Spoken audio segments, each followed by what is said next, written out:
말씀 보도록 하겠습니다. 우리 야고보 베드로서 시리즈, 오늘은 베드로서 2장입니다. 베드로서 2장 9절부터 16절까지 말씀입니다.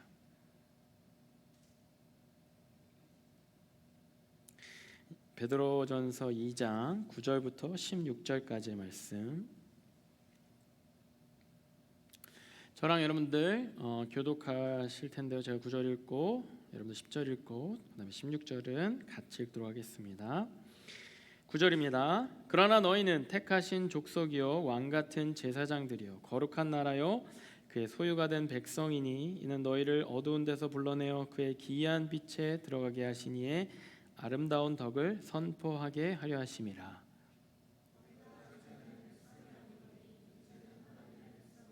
전에는 긍휼을 얻지 못하였더니 이제는 긍휼을 얻은 자니라.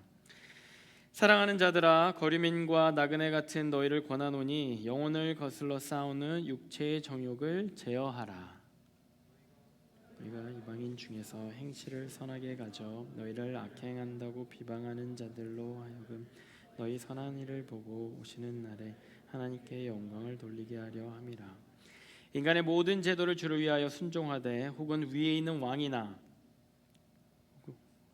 혹은 그가 악행하는 자를 선행하는 자를 보상하기 위하여 보낸 총독에게 하라. 곧 선행으로 어리석은 사람들의 무식한 말을 막으시는 것이라. 너희는 그 자유로 악을 가리는 데 쓰지 말고 오직 하나님의 종과 같이 하라. 아멘. 여러분들 파나마 선교를 갔다가 돌아올 때 일인데요. 저희가 돌아오면서 파나마에서 출발을 하고 휴스턴이었던 것 같습니다. 휴스턴에서 이제 레이오버를 하고 그때 입국을 하는 그런 입국 심사를 거치고 짐도 찾아서 다시 체크인을 해서 LA로 돌아오는 그런 비행 스케줄이었습니다. 그런데 레이오버 시간이 한 1시간 40분 정도 이렇게 있었어요. 그냥 비행기 스케줄로는. 이제 파나마 이제 떠나는데 그 떠나는 비행기가 체크인이 탁탁탁 잘 돼서 그런지 좀 예정보다 일찍 출발을 할 수 있게 됐습니다. 그리고 딱 가는데 또 운하에 차가 안 막혀서 비행기가 안 막혀서 좀 더 일찍 예정된 시간보다 일찍 휴스턴 공항에 이제 랜딩을 한 거예요. 그래서 사실 레이오버 시간 1시간 40분밖에 없는데 조금 타이트할 것 같다, 불안하다라고 생각했는데 일찍 랜딩했으니까 좀 더 괜찮겠다, 여유롭겠다 이렇게 생각을 했죠. 왜냐면 우리 팀원들 10명이 다 다시 입국 심사하고 뭐 짐 찾아서 다시 체크인하고 그렇게 타야 되니까. 그런데 이제 랜딩했는데 아마 그 택싱하고 랜딩하는데 그 활주로에서 되게 시간을 오래 허비하는 거예요. 비행기들이 이렇게 많이 도착해서 그런지 이게 계속 밀려서 그런지 랜딩을 한 이후에서도 활주로에서 한참 서 있는 겁니다. 그러니까 점점 시간이 갈수록 초조해지는 거예요. 근데 뭐 움직일 생각도 안 하고 뭐 계속 딜레이 되고 뭐 이러는 거예요.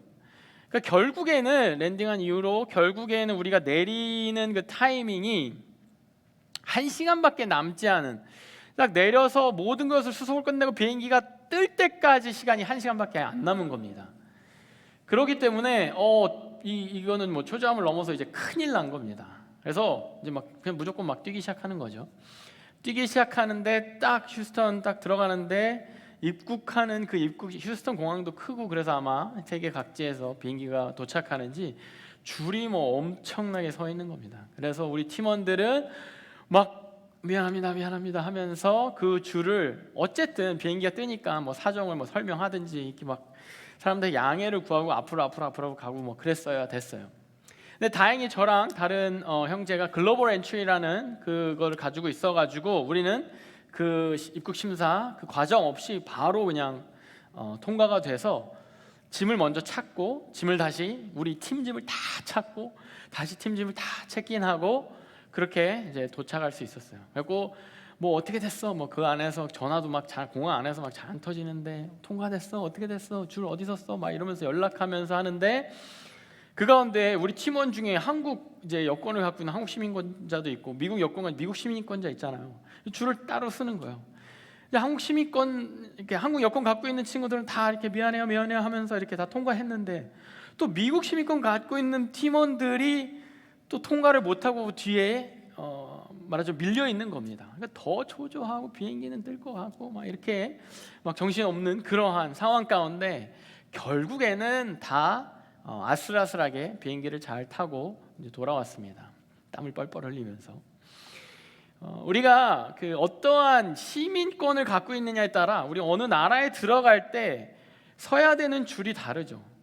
LA 여러분들 어디 한국 갔다 오거나 지금 방학 때 나갔다가 다시 돌아오는 친구들 많은데, 한국에 갔다가 아니면 다른 나라 갔다가 다시 미국에 돌아올 때 LA 있을 때 딱 들어오면은 비행기 내려서 쫙 이제 줄 따라만 오다 보면은 줄이 갈라지죠. 시리즌 이쪽 라인, 넌 시리즌 이쪽 라인. 뭐 그 가운데 글로벌 엔트리나 막 되게 희한한 거 갖고 있는 사람은 가운데 뻥 뚫리는 걸 슉 지나가고, 내가 어떠한 똑같이 방금 전까지만 해도 같은 팀원으로 하하호 이렇게 떠들고 이렇게 같이 얘기했던, 똑같이 생기고 똑같은 말을 쓰고 그런 사람이라도 결국에 그 입국 심사대 앞에서 내가 어떤 시민권자, 어떤 여권을 갖고 있냐에 따라 서야 되는 줄이 다른 겁니다. 서야 되는 라인이 다른 거예요. 어떤 국가에 들어갈 때, 저희가 뭐 터키를 들어갈 때, 뭐 파나마를 들어갈 때, 거기에 들어갈 때 내가 어느 나라 시민권인가에 따라서 서야 되는 줄이 길 수도 짧을 수도 있고, 심지어 비자가 필요할 수도 있고 비자 없이 그냥 무비자 통과가 될 수도 있는 겁니다. 터키에서 저희가 돌아올 때는요, 이 미국으로 가는 것만 해도, 우리가 미국으로 갑니다, 미국 비행기를 탑니다, 미국 시민권자입니다, 이런 것으로만 해도 계속해서 심사가 되게 까다로운 거예요. 터키에서 미국 들어가는데 미국 정부에서 요청한 건지 모르겠는데, 미국이란 나라를 들어가기 위해선 누구든지 누가 됐든지 검사하고 집 열어보고 또 조금 가다가 또 검사하고 집 열어보고, 이게 한 번 그냥 검색대 통과하는 게 아니라 괜히 다 검사하는 거예요. 괜히 뭐 이렇게 별로 자세히 검사하지도 않아요. 대충 검사하는데 뭐 여권 한번 다시 보고, 영주권 있어? 시민권자야? 뭐 유학 그 비자 있어? 뭐 이게 계속 열어봤다가 닫았다, 열어봤다 닫았다, 갈 때마다 계속 귀찮게 하는 겁니다. 그러니까 어느 나라나 그 시민권자의 자기 나라 시민권자에 대한 대우가 다르고, 또 내가 이 시민권자로서, 이 시민으로서 다른 나라 어느 나라를 가느냐에 따라서 또 거기에 대한 절차나 이런 것들이 복잡하기도 하고 간단하기도 하고 매우 쉽기도 하고 따로 어떤 조치가 필요 없기도 합니다. 여러분들 어떠세요? 미국 들어올 때마다 좀 이렇게 긴장되고 좀 그러지 않습니까? 여러분들, 우리도 크리스찬으로서요, 하나님께서 주어주신 우리의 신분이 있습니다. 성경이 우리에게 주어준, 우리가 갖고 있는 믿는 자로서, 하나님의 예수 그리스도를 믿는 자로서 우리에게 주어지는 그 신분이 있다고 하는데, 그걸 오늘 본문의 9절에 이렇게 나와 있습니다. 그러나 너희는 택하신 족속이요 왕같은 제사장들이요 거룩한 나라요 그의 소유가 된 백성이니 이는 너희를 어두운 데서 불러내 그의 기이한 빛에 들어가신 이의 아름다운 덕을 선포하게 하려 하심이라.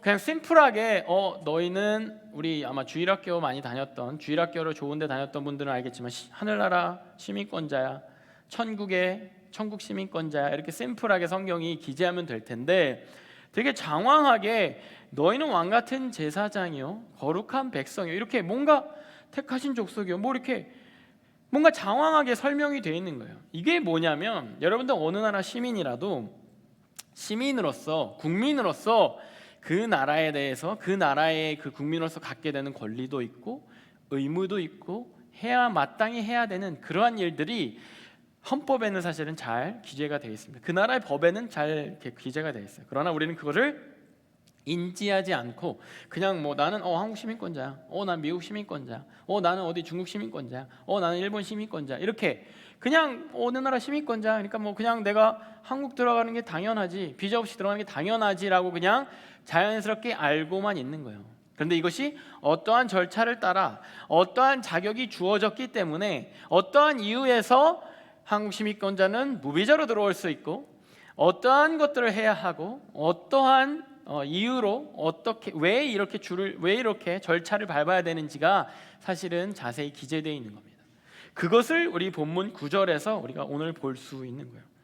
그래서 우리가 오늘 여러분들과 오늘 본문을 통해서 나누고자 하는 것은 베드로가 말해주는 우리의 시민권, 우리는 어떠한 신분인가, 그것에 대해서 좀 나누고자 하는 겁니다. 한번 우리 9절을 제가 저 혼자 읽었지만 우리 다 같이 한번 읽어볼까요? 사실 이거 암송하면 좋은데 9절 한번 다시 띄워주시겠어요? 본문 9절. 자, 그렇죠. 다 같이 한번 같은 한 목소리로 읽어보도록 하겠습니다. 시작. 그러나 너희는 택하신 족속이요 왕 같은 제사장들이요 거룩한 나라요 그의 소유가 된 백성이니 이는 너희를 어두운 데서 불러내어 그의 기이한 빛에 들어가게 하신 이의 아름다운 덕을 선포하게 하려 하심이라.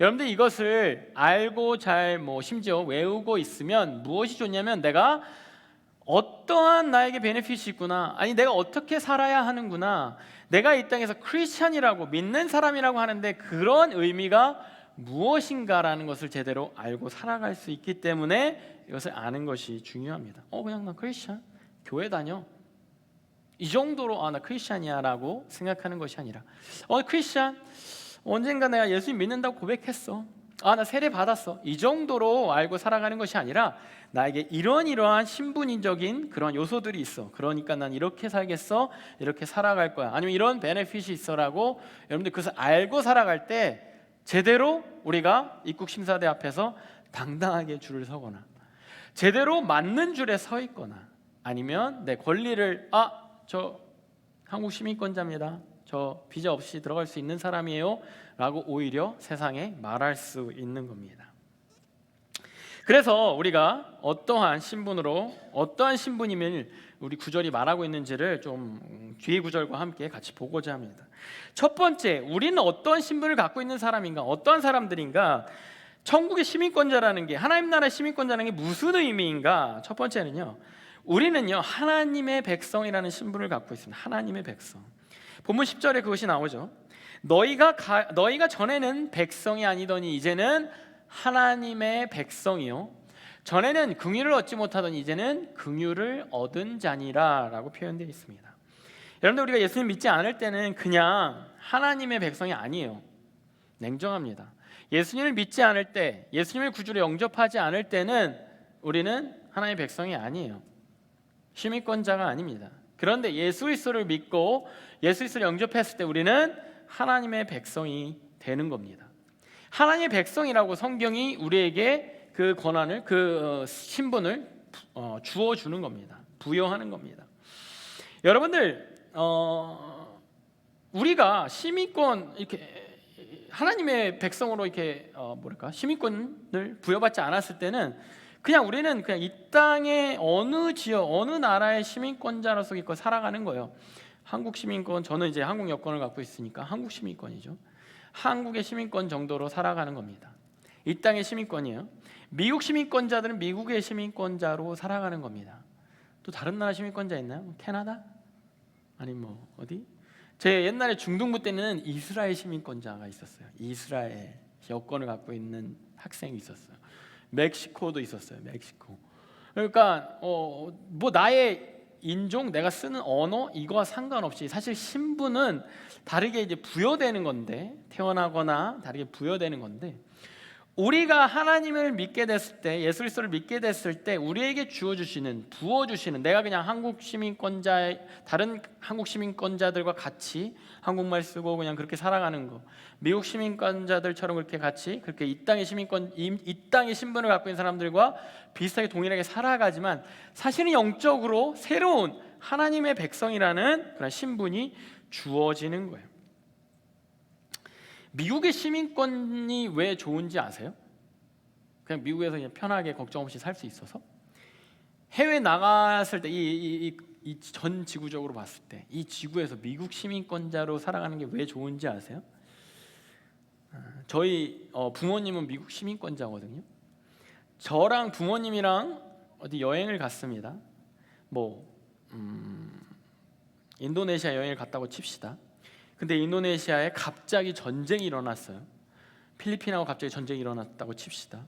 막 나라가 사회가 막 혼란에 빠지고 막 전쟁이 일어나고 막 대피하고 막 그러죠. 그랬을 때 미국에서 비행기와 헬기가 딱 뜹니다. 그러면서 인도네시아 공항에 도착을 해요. 그런 다음에 미국 시민권자들은 이 비행기에 타세요라고 하는 것이 미국 시민권자들의 권리예요. 아무리 우리 부모님이 저희 부모님이 시민권자, 저도 같이, 저는 직계 자손인데 제가 한국 시민권, 한국 여권을 갖고 있기 때문에, 미국 여권을 갖고 있지 않기 때문에 그 비행기는 탈 수 없어요. 이 지구상에 가장 국방력이 센 천조국의 나라 미국의 보호를 받는 것이 미국 시민권자들이 갖는 베네핏이에요. 여러분들 그냥 미국에서만 있으니까 고작 한국 정도 왔다 갔다 하니까 잘 모르죠. 이게 어느 나라를 가건, 중동을 가건, 아프리카를 가건, 심지어 북한에서 피랍이 되건 미국 시민권자들은 미국의 정부에서 빼내줍니다. 한국 시민권자들도 빼내주겠죠. 그러한 차이가 있는 거예요. 내가 그 나라의 시민권자라면 그 나라의 보호를 받고 있는 겁니다. 내가 하나님 나라의 하나님의 백성이라면, 하나님 나라의 시민권자라면, 하나님의 백성이라면 나는 어떤 베네핏이 있겠어요? 하나님의 보호를 받는 거예요. 그냥 살 때는 잘 모르겠죠. 그냥 이렇게 살아갈 때, 나 인생을 살아갈 때, 다른 사람들과 이렇게 살아갈 때, 이 세상에서 이 세상에 사는 사람들과 살아갈 때 잘 모르겠죠. 그런데 진짜 우리가 지난 수양의 주제가 말세 아니었어요? 진짜 말세가 오고 이 세상에 심판이 온다고 칩시다. 환란이 막 다가온다고 칩시다. 그때 우리나라 뭐라고 해야 돼요? 왕 대신 하나님이 당신의 백성들을 칼같이 보호하시고 지키시고 인도한다라는 거예요. 그것이 하나님의 백성이라는 것의 베네핏이고 의미라는 겁니다. 그냥 하나님 나라의 백성, 하나님 나라의 시민권자면 난 천국 가겠지. 물론 맞죠. 천국 들어갈 때 비자 없이 들어갈 수 있습니다. 그런데 그것이 우리 참 베네핏이 아니라, 내가 하나님 나라의 백성, 하나님의 백성이라는 것은 그 나라의 왕이 되신, 주인 되신 그분의 직접적인 보호, 그분의 직접적인 통치, 그분의 직접적인 인도함을 받을 수 있다라는 거예요. 전쟁이 나면, 내가 그 나라에서 위기에 처하면 내가 막 싸우는 것이 아니라, 내가 그 나라 정부랑 내가 북한에 피랍이 되면 내가 북한 정부랑 니고시에이션을 하는 것이 아니라, 내 시민권이 있는 내 정부가 북한 정부랑 대신 니고시에이션을 하고 협상을 하고 협박을 하든 뭘 하든 해서 나를 꺼내준다라는 거예요. 이것이 시민권의 파워인 거예요. 마찬가지로 내가 이 땅에서 겪게 되는 모든 환난과 모든 어려움과 힘든 일들 있을 수 있죠. 이 땅 가운데 핍박받으면서 믿음 때문에 인질이 될 수 있죠. 그런데 거기에 대한 해결을 내가 어떻게 막 하는 것이 아니라, 내가 막 싸워 이기고 하는 것이 아니라, 하나님이 직접 거기에 인터빈하고 개입을 하셔서 나를 건지시고 살리시고 보호한다라는 거예요. 이게 하나님의 백성의 베네핏이라는 겁니다. 히브리서 4장 16절에 이렇게 나와 있습니다. 그러므로 우리는 긍휼하심을 받고 때를 따라 돕는 은혜를 얻기 위하여 은혜의 보좌 앞에 담대히 나아갈 것이니라. 본문 10절에 나온 내용과 일체 연결이 됩니다. 예전에 하나님 백성이 아닐 때는 긍휼을 얻지 못하였더니 이제는 긍휼을 얻은 자이니라. 이 표현이 뭐냐면, 히브리서 방금 읽었던 4장 16절에처럼 이제는 우리는 긍휼을 받고 때를 따라 돕는 은혜가 있는 자라는 거예요. 때를 따라 돕는 은혜가 있고, 그 은혜를 얻기 위해 보좌 앞에, 심지어 보좌 앞에 나아갈 수도 있는 자라는 겁니다. 나 납치됐어요. 내가 시민권자면 미국 대통령이 나 납치됐어요, 나 좀 구해주세요라고 어필할 수 있는 거예요. 대사관에서 아무리 힘든 그러한 나라에서 내전이 일어난다고 해도 내가 대사관에서 나 구해주세요라고 어필할 수 있는 거예요.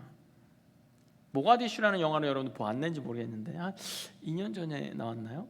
코로나 중에 나왔던 것 같은데, 모가디슈가 실제 있었던 일인데, 거기에서 방글라데시인가요? 내전이 일어났고 거기에 내전 가운데 갇혀 있는 한국 그러한 대사관 직원들과 북한 대사관 직원들이 결국에는 어쨌든 힘을 합쳐서 대사관까지 가는 거예요.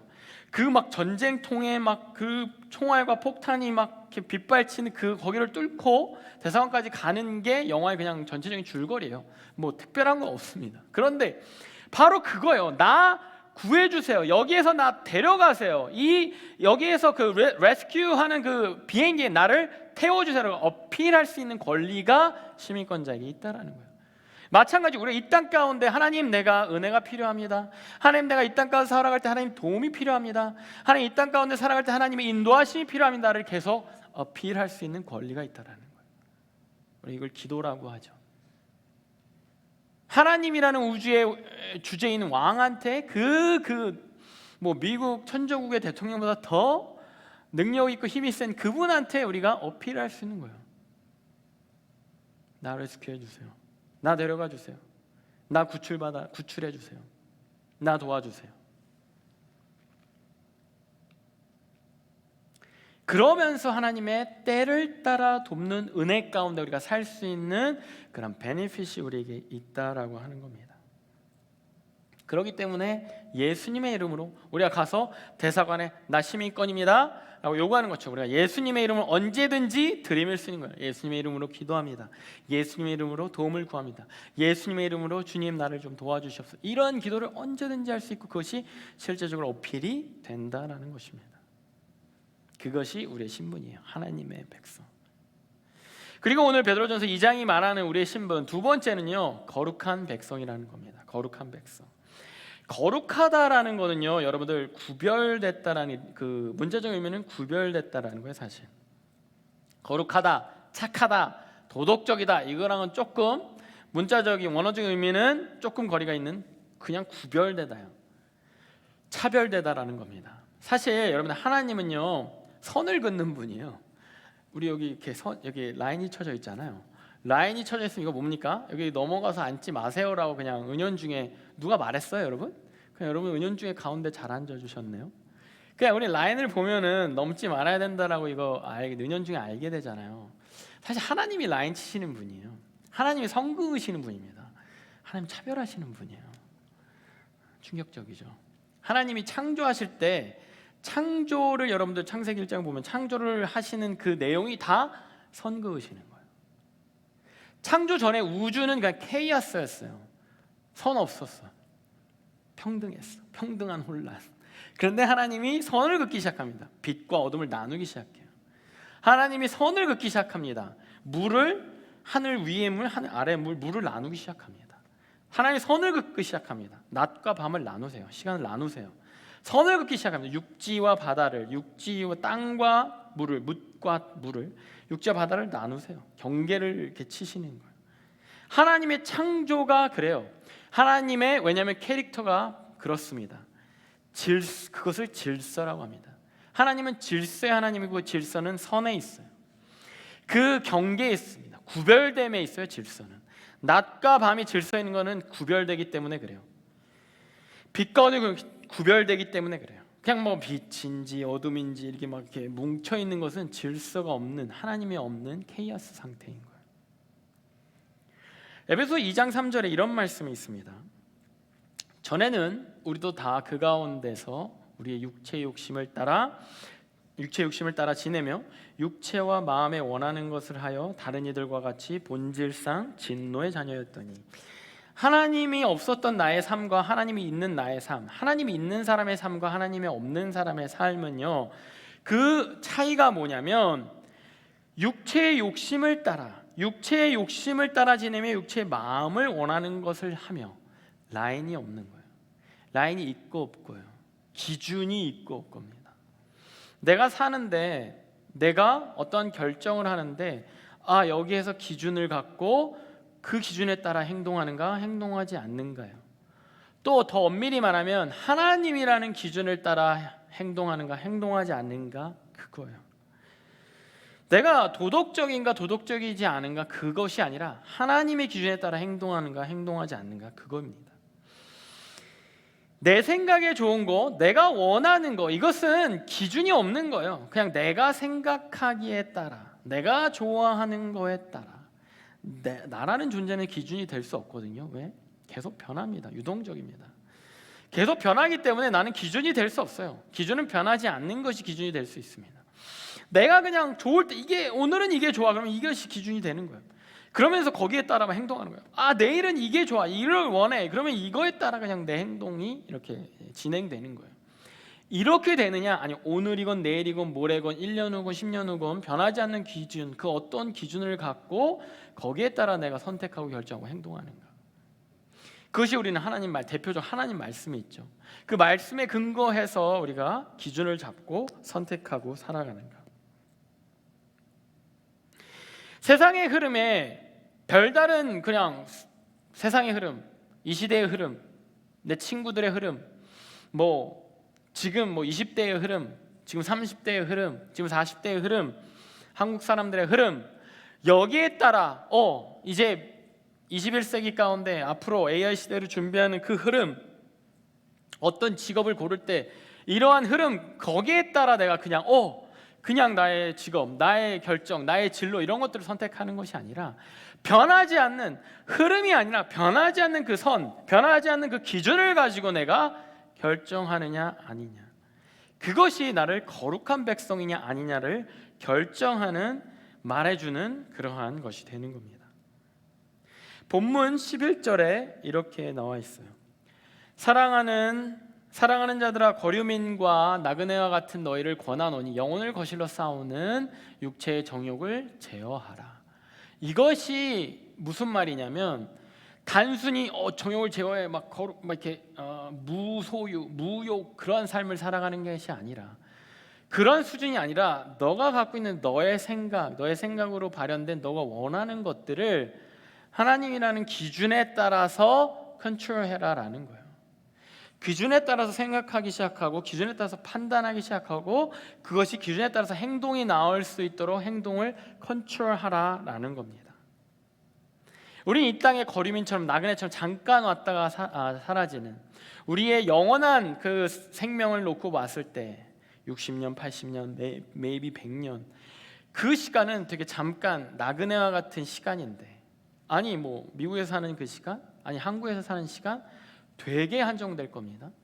그런데 거기마다 다 다른 법이 있고, 다른 그런 놈이 있고, 다른 흐름이 있고, 다른 그러한 어떤 기준들이 있을 텐데, 그때마다 여기 와서 여기 맞춰서 살고, 여기 와서 여기 맞춰져서 살고, 여기 와서 여기 이렇게 휩쓸려, 여기 갔다가 여기 이렇게 휩쓸려서 거기 왔다 갔다 좌지우지 되지 말고, 변하지 않는 하나님의 말씀 가운데, 변하지 않는 그러한 예수 그리스도는 기준 가운데 그 생각들을 컨트롤해서, 그 생각들을 걸러서 생각하고, 그 행동들을 그 행동들을 걸러서 행동하라는 거예요.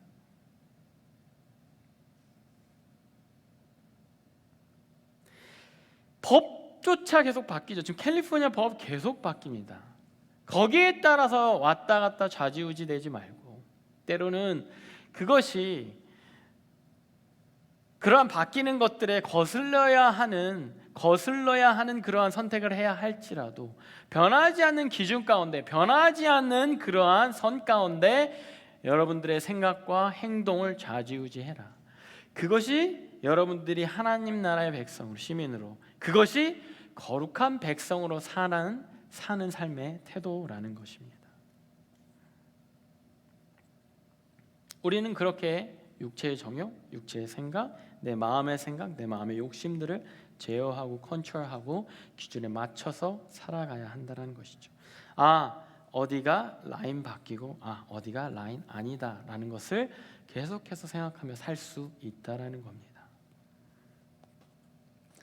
세 번째는요, 덕을 행하는 백성입니다. 우리의 신분, 첫 번째는 하나님의 백성, 하나님이 보호하시는 백성, 하나님께 어필할 수 있는 백성.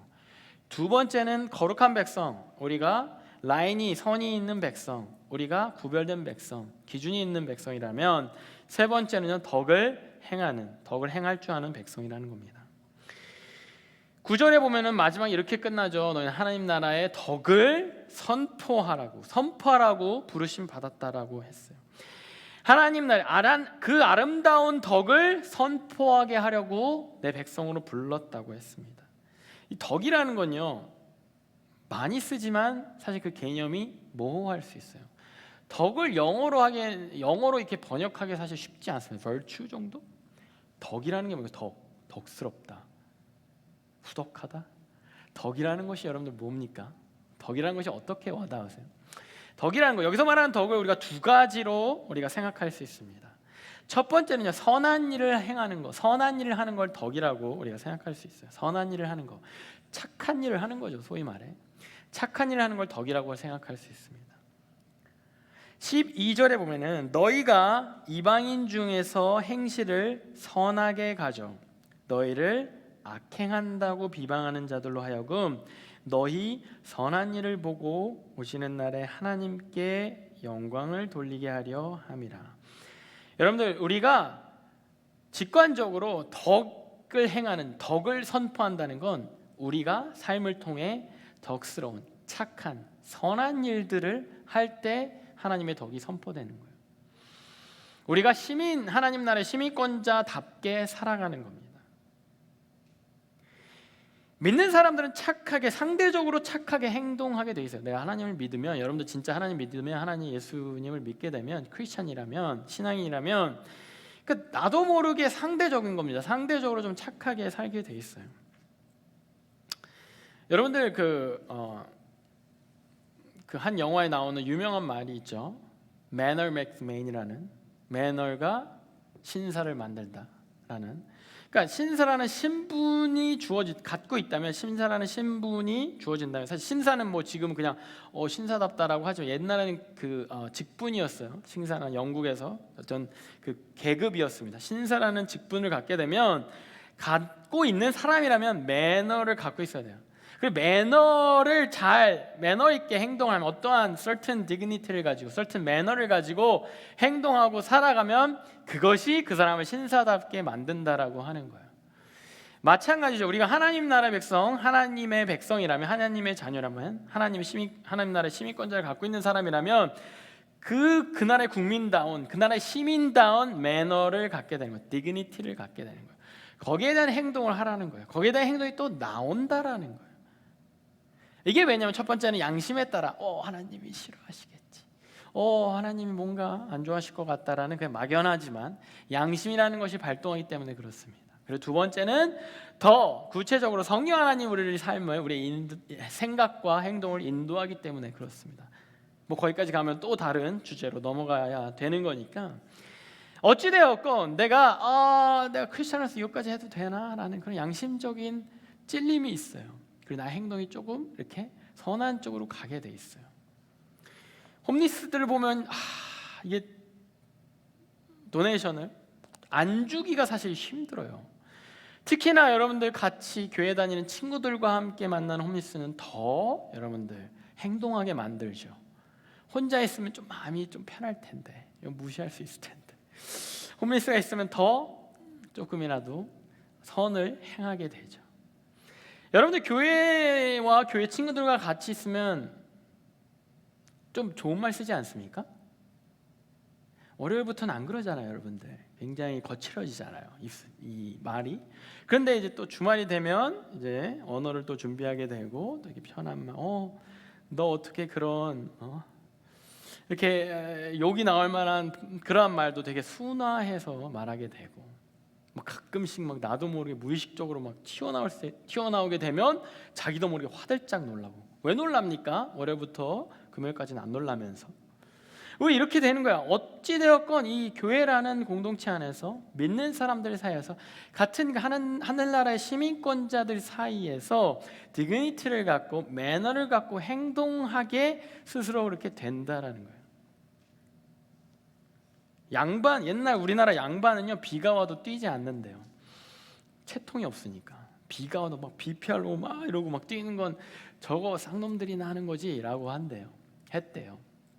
양반은 비가 와도 딱 디그니티 있게 그냥 간만 눌러 쓰고 뛰지 않고 딱 점잖게 걸어간다고 합니다. 그냥 누가 그것이 그냥 그 양반으로서의 신분에 걸맞는 행동이라고 전해지고, 그것을 습득해서 그렇게 행동하는 거예요. 마찬가지죠. 우리도 하나님이 선한 행실을 통해서 우리가 이렇게 상대적으로 착한 일, 착한 그러한 행동, 착한 생각, 착한 언행, 이런 것들을 통해서 세상 사람들이 그래도 크리스찬들이 확실히 착하긴 하다. 요번에 저희가 터키 갔을 때도 사실은 도네이션이 3개 나라에서 왔지만 그 가운데 크리스찬 단체가 어마어마하게 그런 도네이션을 또 주고 이렇게 보냈습니다. 크리스찬들이 또 직접 와서 봉사하고 그런 것들도 많습니다. 왜 이런 것들이 자연스럽게 일어납니까? 세상이 알아요. 이슬람 국가도 압니다. 쟤네들 그래도 이런 거 있으면 발벗고 나서는 그런 애들이야, 그러한 종교인들이야 라고 알고 있습니다. 또 안타깝게 지난 어제 그제죠, 모로코에도 심한 또 지진이 난 것 같은데 아마 여기에서도 또 발벗고 또 나설 겁니다. 또 뭐 헌금을 우리가 하게 될지도 몰라요. 이런 것들이 자연스러운 거예요. 우리 그런 어려운 일 있으면 여러분 모로코 가봤어요? 뭐 어디 있는지는 아세요? 그런데도 이런 어려운 일을 청했다, 이런 어려운 일을 처했으니까 같이 도웁시다, 저나 뭐 사역자 담임 목사님이 말하면 그냥 자연스럽게 도네이션을 하고 자연스럽게 도우려고 하는 것이 우리의 매너고 우리의 디그니티입니다. 두 번째는요, 덕을 선포하는 거. 그 덕은 순종함으로 그 덕을 선포하고 그 덕이 순종함에 있습니다. 본문 13절에서 14절에 인간의 모든 제도를 주를 위하여 순종하되 혹은 위에 있는 왕이나 혹은 그가 악행하는 자들 징벌하고 선행하는 자를 보상하기 위하여 보낸 총독에게 하라라고 되어 있습니다. 여러분들 이거 왕에게 뭐 순종하라, 총독에게 순종하라, 여기에 대해서 감이 안 오죠. 우리나라가 일제시대에 우리나라도 일본의 총독이 와서 모든 뭐 재판권과 뭐 경찰권 이런 것들을 뭐 군사권들을 갖고 있었어요. 그러니까 우리나라 사람이 억울한 일을 당해도 일본 총독에게 가서 재판받았어야 했어요. 그러면 대부분 일본 총독은 우리나라 사람과 일본 사람이 싸웠어요. 예전 얘기입니다. 싸웠어요. 뭐 둘 다 피해가 있습니다. 재판에 갔어요. 그럼 대부분 일본 총독은 누구의 손을 들어주겠습니까? 뭐 신뢰로 일본 자국민의 손을 들어줄 수밖에 없어요. 마찬가지입니다. 이때도 이스라엘 백성, 이 딱 베드로 전서가 쓰여진 그 시대도 이스라엘은 로마가 지배하고 있었기 때문에 로마의 총독이 이스라엘 백성, 유대인들 가운데 이스라엘 백성들 가운데 총독으로 와서 재판권을 갖고 경찰권을 갖고 군사권을 갖습니다. 다툼이 일어났으면 뭐 억울한 일이 일어났습니다. 그러면 누구의 손을 들어주겠습니까? 로마 시민권자의 손을 들어주는 거예요. 그런데 그러할지라도 그 사람에게 순종하라라고 지금 말하고 있는 거예요. 여러분 왕에게 순종한다는 건 이 왕은 예수를 믿는 왕이 아니에요. 오히려 예수 믿는 자를 핍박하는 왕입니다. 베드로 전서가 쓰여진 시대적 상황에는 더 심했어요. 그래서 베드로 전후서가 예수님 곧 오신다, 좀만 참아라, 좀만 견디면 된다, 핍박 이겨낼 수 있다, 이 내용이에요. 그런데 그 핍박을 하고 있는 총독, 그 핍박을 하고 있는 왕한테 순종해라라고 말하고 있는 겁니다. 이게 얼마나 아이러니합니까? 블랙 라이브 매터스 운동이 있었죠. 실제로 흑인들이 되게 부당하게 당하고 있었다고 칩시다. 그럼에도 불구하고 다른 어떠한 흑인이 나서서 그래도 우리 여기 이 제도에 순종해야 된다, 일어나지 말아야 된다, 이러한 반사회 이러한 캠페인 하지 말아야 된다라고 누군가 말하는 거예요. 그러면 아마 그 흑인은 오히려 제명당할걸요. 넌 뭐 우리 민족이 아니냐? 제명당할걸요. 그런 상황인 거예요. 그때 얼마나 핫했습니까? 그런 상황 가운데 우리는 저 총독 부당하게 할지라도 그래도 상벌을 내리는 결정하는 저 총독 결국 하나님이 허락하신 총독이야. 저 왕 믿는 우리들, 예수 그리스도를 믿는 우리들 핍박하고 죽이고 그래도 순종해야 돼. 베드로가 그 왕에게 어떻게 죽었는지 아십니까? 결국 십자가에 거꾸로, 우리가 수양회 때 잠깐 봤잖아요. 십자가에 거꾸로 못 박혀서 죽었어요. 근데 베드로가 거기에서 막 항의한 것이 아니라, 아무 죄가 없고 예수님 믿었다는 것 말고 아무 죄가 없었거든요.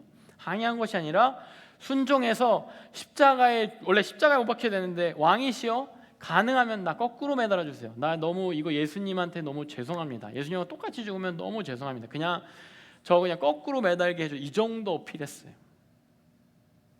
이것이 베드로가 말하는 왕에게 하는 순종입니다. 여러분들, 이것이 덕이라고 하는 거예요. 이것이 믿는 자, 하늘나라의 백성으로서 이 땅을 살 때 해야 하는 덕이라고 하는 거죠. 억울하죠. 듣기만 해도 억울하죠. 우리 부장님이 어떤 자인데, 우리 사장님이 어떠한 자인데 억울하죠. 그런데 성경은, 베드로전서는 우리에게 말하고 있는 거예요. 그냥 거기에 순종해야 돼. 그것이 우리에게 기본 우리에게 요구되고 있는 매너라는 거예요. 기본 의무라는 겁니다.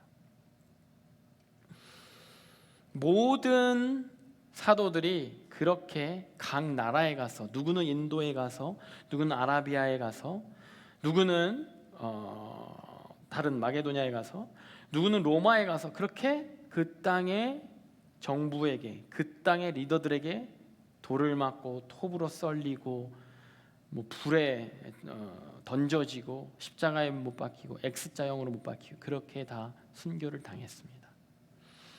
이것이 하나님 나라의 시민으로서만 가질 수 있는 덕이라는 거예요. 이 땅에서의 억울함에 매몰되지 않는 겁니다. 이 땅에서의 핍박과 이 땅에서의 부당함에 매몰되지 않는 거예요. 이 땅에서의 부조리에 매몰되지 않는 겁니다. 결국에는 내 시민권을 주신 그 하나님이 인도하실 것이고 안내하실 것이고, 이 땅에서의 끝도 하늘나라로 가는 입국하는 입국 절차라고 그냥 생각하는 겁니다. 여러분들 어떠십니까? 여러분들 가운데 이러한 신분에 대한 생각이 있습니까? 신분에 대한 확신이 있습니까? 나는 하나님의 백성이다 라는 것에 대한 확신이 있습니까?